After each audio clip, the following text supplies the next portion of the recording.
Alam nyo ba na pwede mong gawing panglakad? Pwede mong gawin pag naglalakad ka sa kalye tapos biglang may sumunggab sa'yo. Aba, kailangan ready ka, di ba? Alam nyo ba ang gagawin doon? Para ituro sa atin ang practical self-defense techniques na mga kailangan natin to equip us talaga physically. Makakasama natin ang ating Cali martial artist at guest ngayong umaga, si Sir Red Dilla. Good morning, Sir Red! Sir Red! Yes! Good morning, Sir Red! Laban niyo, Berpo, and Kuya Tony Patgaba. Sir Red! Takot ako kay Sir Red, kanina pa nag-demo Hindi, Sir Red, pagpasok ganyan lang siya, okay? Zen living. Yes, Sir Red! Pakibati po muna yung ating mga nanonood ngayon sa Net25 at nakikinig sa Radyo Agila, Sir Red. Hello po. Good morning. Good morning. Binabati ko po kayo sa mga taga-subaybay ng programa. Yes! Dito po, ayan. Hello po sa inyo. Salamat Sir Red po. Dilla, okay. Gusto naming malaman yung kwento nyo sa pagpasok nyo sa Cali. Ano po ba yung pinagkaiba nito sa Arnis?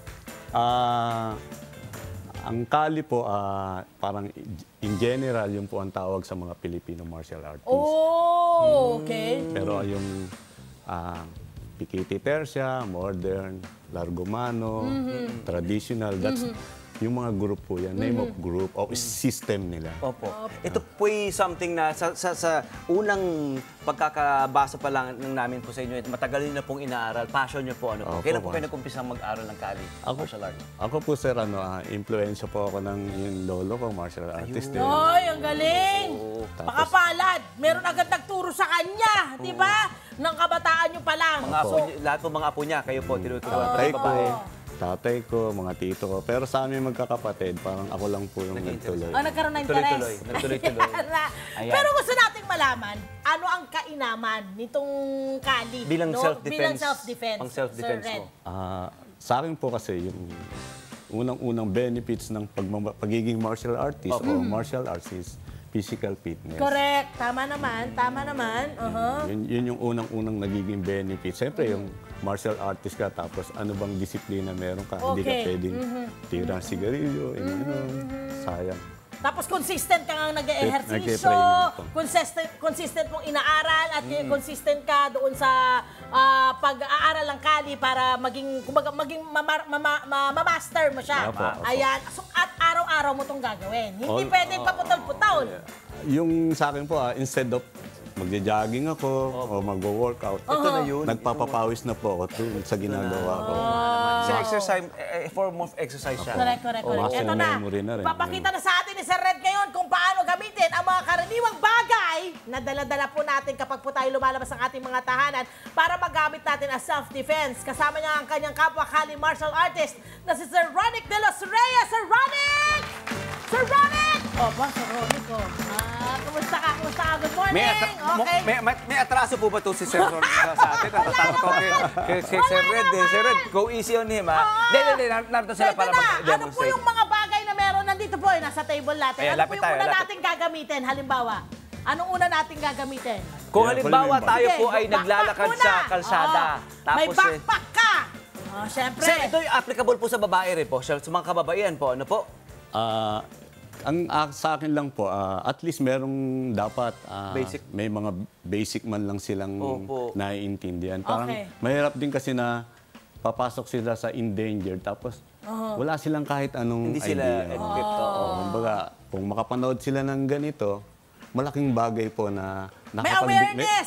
May awareness. Malaking bagay sa lahat na nagkaroon kayo ng ganitong programa. Okay, ayan, eto na. Mga kababaihan at mga kalalakihan. May bag. Bata at matanda. Okay, so paano po ang gagawin natin, sir? Pagka nag-attempt siya ng stab, yan. Stabbing. Pagsalag. So, salag. Yan, pagsasalag mo lang.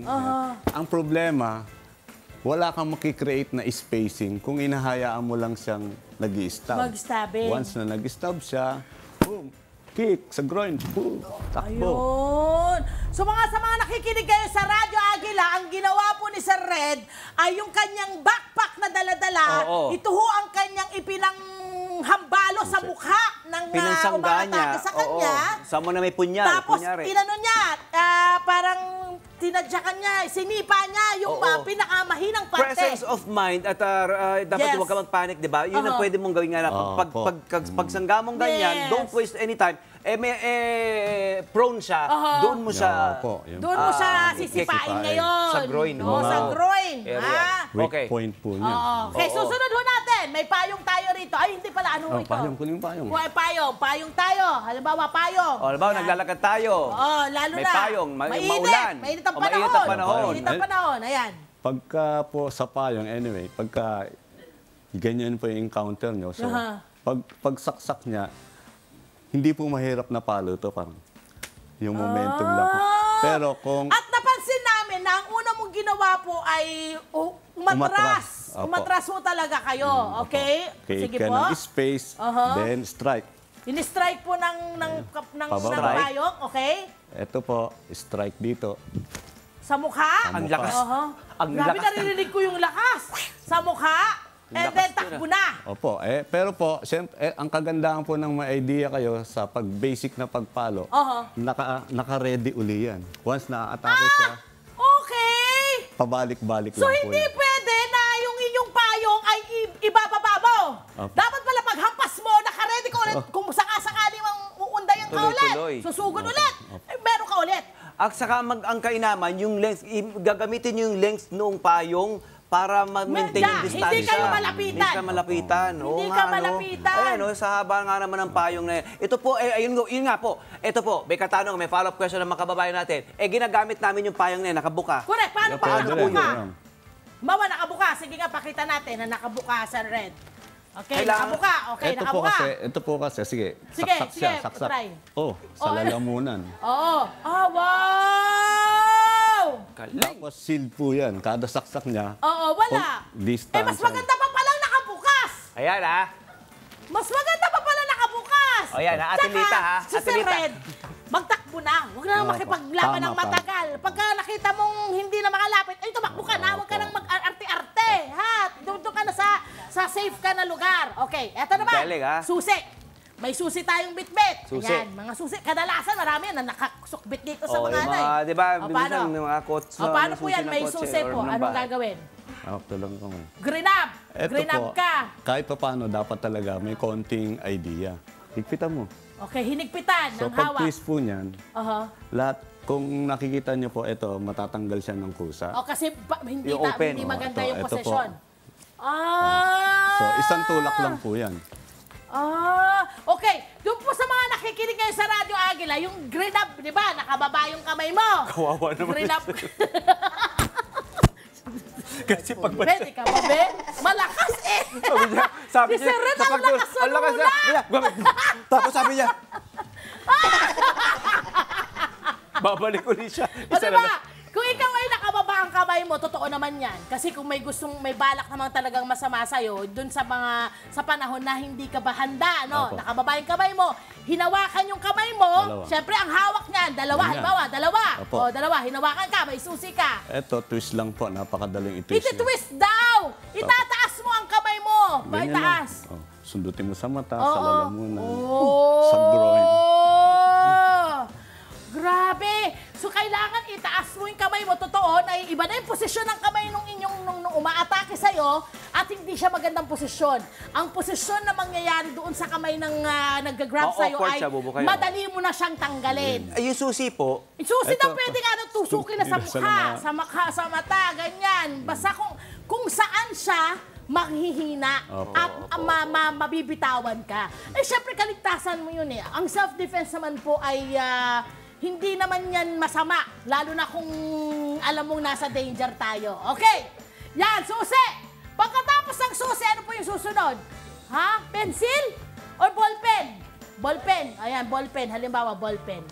Ayan, paano? o yan, nasa pocket natin yan, naglalakad tayo. Correct, galing hindi tayo kayo ng work. nasa likod ng ano, kung saan man. kung Okay, saan kunyari man, po, nasa bulsa. Opo. So kunyari, anong gagawin? Ay, gusto kong matutunan, gusto kong gawin mo yung yayakapin sa likod, yung gaganon, kasi karamihan ng mga babae ginaganon. Ay, talaga kayong mga ano kayo? Ha? Akala nyo mahihina yung mga babae? Abay ngayon, hindi nyo kami magaganon. Dahil matututunan namin yun. So kunyari, yan na Okay ka, ako sa pakita likod. mo. Pakita mo. Yan. Oh, ganyan, mga ginanyan. Pag ginanyan po, siyempre, Oh. ang compromise po rito, yung posisyon, Teka, pakita. Aha. Ito po kasi napakalakas para sa itong posisyon na to. Mas malakas siya. Ay, yung nasa likuran Opo. mo. So, paano dapat gagawin ho namin? Kumuha ka ng off balance siya.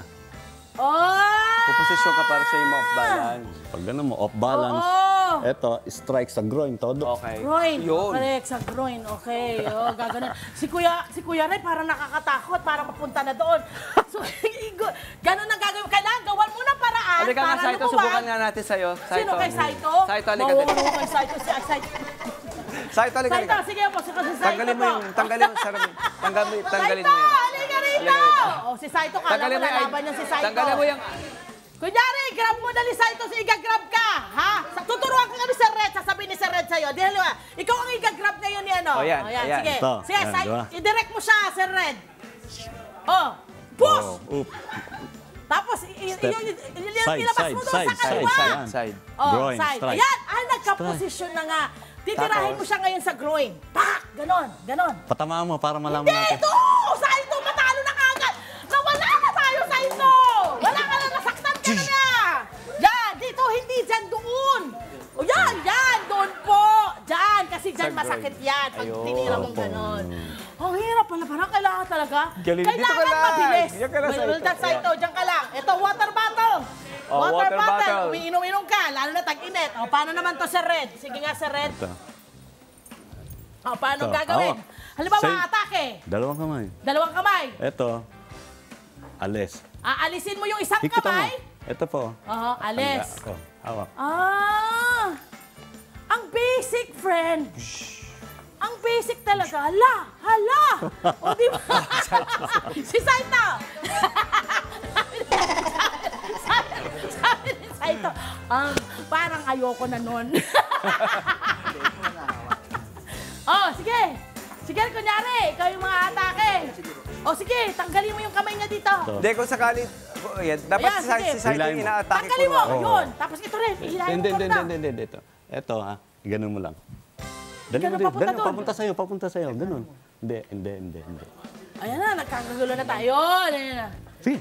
Oh, paluin mo sa mukha. Ayun! Saito! Hosay? Si Saito, part Parang ng si arte Saito, part parang lumakas eh. Maraming salamat.